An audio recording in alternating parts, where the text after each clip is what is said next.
Hey everybody, it's Tim Robinson here. Hey, I'm out in the barn and I just got back a week or so ago from the Harris Chain of Lakes after fishing the Bassmaster Classic Team Championship with my brother. We had a great time. Our finish was not so great, and we finished 137th out of 248, 249 boats. So we really dug ourselves a hole. After day one, we were in 219th place, which I couldn't believe. We only had two keepers. So we struggled in practice, and there was a couple of cold fronts during the week. So it was typical Florida, I guess. We had never fished Florida before. First time there, loved it. It was a great experience. Our wives come down, got to spend some time with us, and we had a great time. I'm so glad we went, and I would do it again in a heartbeat.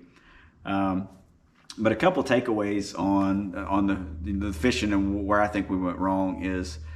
This is going to sound a little funny since I just told you that it was the first time either one of us had ever fished it, but I think we messed up by fishing history. And what I mean by that is I watched hour upon hour upon hour, probably hundreds of hours. From the time they announced that the Classic was going to be, or the Team Championship was going to be at the Harris Chain, I watched as much video as I could on it.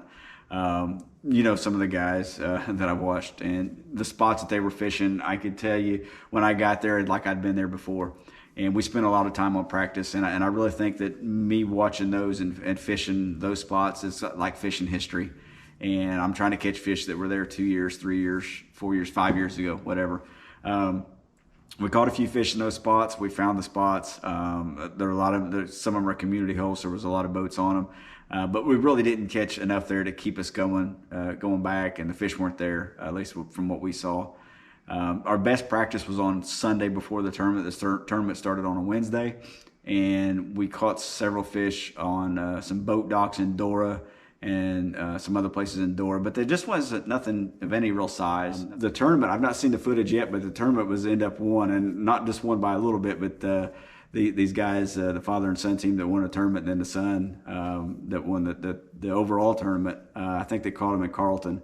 Which ironically enough, my brother and I, we ran into Carlton literally for probably 20 minutes and decided we didn't like the looks of it and come out of Carlton. So we never even made a cast in Carlton. I wish we'd have spent a little bit more time driving around up there looking for those shell beds now. So Tuesday we got a half day practice. We stayed in Harris, looked at some different water, and I found what I thought was going to be a good school of fish for Wednesday morning. I found that in Harris around Johnson Point. And I figured with the cold front coming in, the water was cooling down, obviously. I figured the fish were going to do one of two things. They're either going to back out on the shells, getting a little bit deeper water on the shells, or find some shallow grass and get up underneath it, further up underneath it. So this school of fish that I found, there was all kinds of bait fish in there. They were predatory fish chasing bait fish. I ended up catching one on a Ruka shad. During practice on Tuesday, we didn't make many casts. I had another hit, so I knew there's some bass in there. It looked good on all the electronics. Anyways, we get to the spot the first day of the tournament, and we have it to ourselves, for about 2 or 3 hours. And really didn't do. There was a few boats coming around us here and there, but my brother caught 3 short fish that didn't measure in there, and I had a couple hits, but never even boated a fish there. So we decided to move down out towards the main lake, a little bit more off Johnson Point there, and I found some more fish on the forward-facing sonar. I end up catching our first keeper on it was on a jerk bait. It's on the Mega Bass, the Ito Shiner. I think it's like Galactic Shad, I think is the color. If you can see that. And this fish crushed it. When this fish hit it, I don't remember how big he was, 1.5 pounds, I think. He had all 3 sets of hooks in his mouth. He crushed this bait. So I thought, okay, well, maybe we're onto something, because there was definitely some fish there. Again, they were about in that 7 to 9 foot of water range. But right on the drop there's a drop off in that area, and they were really sitting right on that drop. I was throwing this in practice on 15-pound test, red label fluorocarbon from Seagar. And the night before the tournament, I downsized to 12, thinking that the bass were going to be moved out a little bit, and I may need to get this into a little bit deeper grass. So I was throwing this on 12-pound, and the reel I was using is a Daiwa Tatula, the CT 6.3 gear ratio, and a Scott Canterbury rod. This Scott Canterbury rod I love for jerk baits. This jerk bait may be a little bit oversized for this rod, so I'm going to try some more of the Halo rods for these bigger jerk baits. But this is the 610 medium heavy. You can see how short this handle is. It really keeps it out of your clothes, especially when you're fishing these jerk baits in cold weather. So I do like that. It's got a good tip on it. It's pretty parabolic. The fish, they have a hard time throwing this jerk bait once you peg them. So I caught that one on the jerk bait. Fished there for a good while longer, and really, I think my brother may have caught one more short one there, if I remember right. We didn't catch anything else there, so we just moved on, and we've killed a lot of time between the first spot that I really thought was gonna, if we could get the school to fire up, into that spot. So we've killed several hours of the day. So we ended up going down towards the airport, and I found a little pocket down there. We backed into, there was a dock there, and we threw up there, and I think my brother was throwing a chatterbait, and he got stuck. So I went up in there. As I was going up in there, I found a small hydrilla patch, and I grabbed a stupid tube from Secret Lures tube, rigged stupid style, and pitched up in there, and immediately one hit it and caught it. It was our second keeper of the day. It was our last keeper of the day. But this is on a black and blue fleck, 4.2 inch Secret Lures tube, rigged stupid style with a 1/4 ounce head and a 4/0 hook.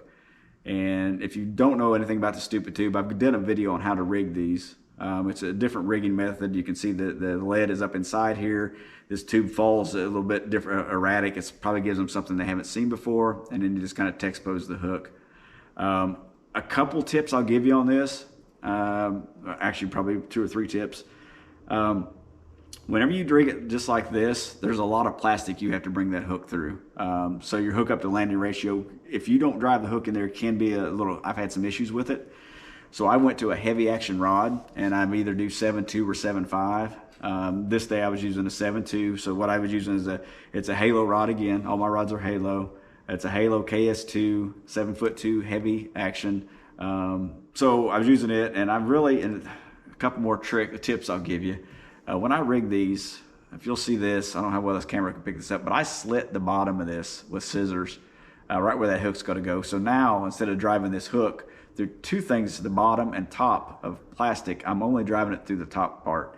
And I really think that helps as well. So I think the heavy rod, at least a 7.2, if I go 7.5, I'm fishing open water, I'll fish 7.5.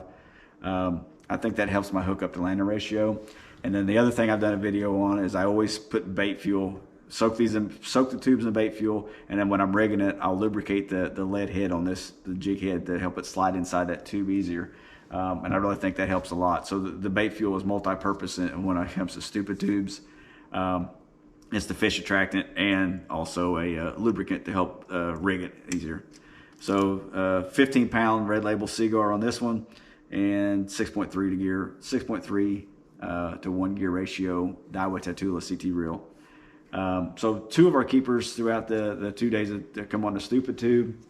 The majority of the fish we caught all week, and in practice we were talking to some guys that were struggling as well, and the majority of what everyone seemed to be catching them on was a chatterbait, and the white or some sort of a white color seemed to be the predominant. Well, everyone seemed to be trying black and blues, and I tried a custom made one. I made a color combination, kind of a copperfield color. I really didn't get bit on it. So this is a spot remover. This is a 1/2 ounce jackhammer Z-Man chatterbait. I caught a lot of fish on it during the week. On day 2 of the tournament, we decided we were going to we were in 219th place after day 1. So on day 2, we were just going to go fishing, and we had a great time. I think we ended up weighing in the 28th heaviest bag on day 2. So day 2, we done a lot better. It was just shy of 12 pounds. So nothing great, but for Florida water and the water temp dropping to almost 10 degrees in the week we were there, I think we did okay on day 2. And I got to give him a lot of the credit on day 2. We started off in Eustis, and a point there by one of the ramps, and I'm not familiar with the ramps or what the names of them, so I can show you on a map maybe. But we started off there, really didn't catch anything. So I'd heard about the gator hole. We'd not fished it all week. So I decided maybe we'd go up and try the gator hole, at least see what it looks like. And definitely an interesting place. We did see some gators while we were there. But as we get into the mouth of the gator hole, before even going into the canal, the water was, it was 2 things. One, it was dirtier. It was probably the dirtiest water that we'd saw, which kind of worried me before when I brought the boat off pad, the color of the water, because I knew the water temperature was dropping, and I don't like cold, dirty water. But once I once we come off pad, I noticed the water temp started climbing on my Lowrance units. So the water was actually getting warmer there. So we fished it, and not long after we started fishing, my brother caught a pretty nice keeper on he was throwing a 3/8 ounce Z-Man chatterbait, not the jackhammer version, just the regular one. And I was using a little Spanky from Netbait trailer. He was using a Zoom Fluke trailer, and he was reeling it as slow as he could, and he was just ticking the tops of some hydrilla. We were fishing outside the lily pads. I'll get into more of that in just a minute. But he caught a good keeper out there, so it was our first keeper of the day, and we just put the trolling motor down and liking the water temps. I start working my way back towards the gator hole in the canal there, and the first thing I noticed was the water was starting to clear up. And my fear was we were going to get into clear water, but it was going to be colder. And I almost turned the boat around, and I think he either hooked another fish, but something made me keep going back. And as we started going back, the water started warming up, and it got pretty clear back in the gator hole, and the water in the mouth of the gator hole was 2 degrees warmer than anything we'd fished that day so far, and the water back in the gator hole was another 1 or 2 degrees hotter than it was at the mouth of it. So we'd found clear, warm water, and he put 4 keepers in the boat before I even got a keeper, and he was catching them all on that 3/8 ounce Z-Man chatterbait, just the regular chatterbait.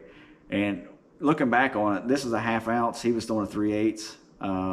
And he was able to, I think, just reel it slow enough, because they wanted it real slow, just to where you could see your rod tip just shaking from the vibration of that blade.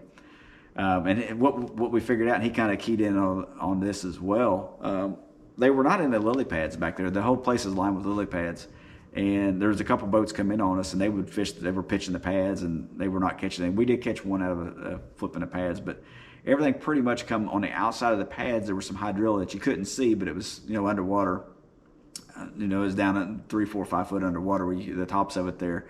And he was just kicking the top of that with that chatterbait really, really slow. And he caught several keepers on it. I did end up catching a nice keeper when we went back out of the mouth of it on this 1/2 ounce spot remover.